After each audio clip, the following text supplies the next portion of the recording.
এবার জেডএসআরএম নির্বাচনের পথে।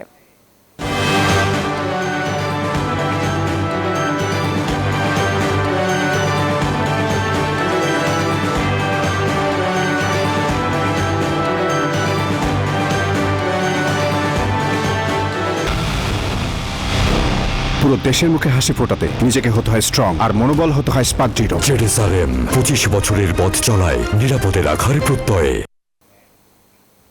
জনগণের ভালোবাসায় যদি নির্বাচিত হতে পারেন তাহলে ঠাকুরগাঁওয়ের সামাজিক শিক্ষা সহ সব ক্ষেত্রে উন্নয়নে গুরুত্ব দেওয়া হবে, এমনটি বলেছেন বিএনপি মহাসচিব মির্জা ফখরুল ইসলাম আলমগীর।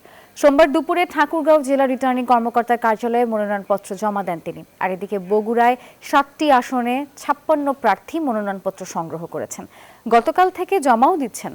তাদের মধ্যে বিএনপি চেয়ারপারসন বেগম খালেদা জিয়া এবং ভারপ্রাপ্ত চেয়ারম্যান তারেক রহমানের পক্ষেও মনোনয়নপত্র দাখিল করবেন দলটির নেতারা। এছাড়া ফেনী 1 আসনে খালেদা জিয়ার পক্ষে মনোনয়নপত্র জমা দেওয়ার কথা রয়েছে। অন্যদিকে খুলনা 5 আসনে মনোনয়নপত্র জমা দিয়েছেন জামায়াতে ইসলামের সেক্রেটারি জেনারেল মিয়া গোলাম পরওয়ার।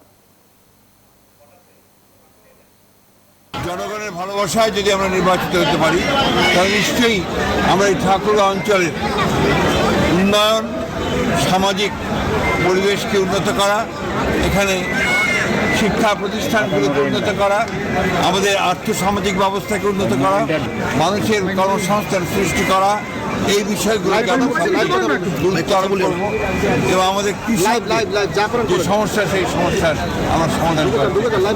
আইন শৃঙ্খলা পরিস্থিতি যদি সরকার এবং ইলেকশন কমিশন এখন নিয়ন্ত্রণে আনতে না পারে, এই নির্বাচন জনগণের প্রত্যাশিত যে ফ্রি, ফেয়ার, ক্রেডিবল সেটা হবে কিনা আমরা এখনো শঙ্কিত।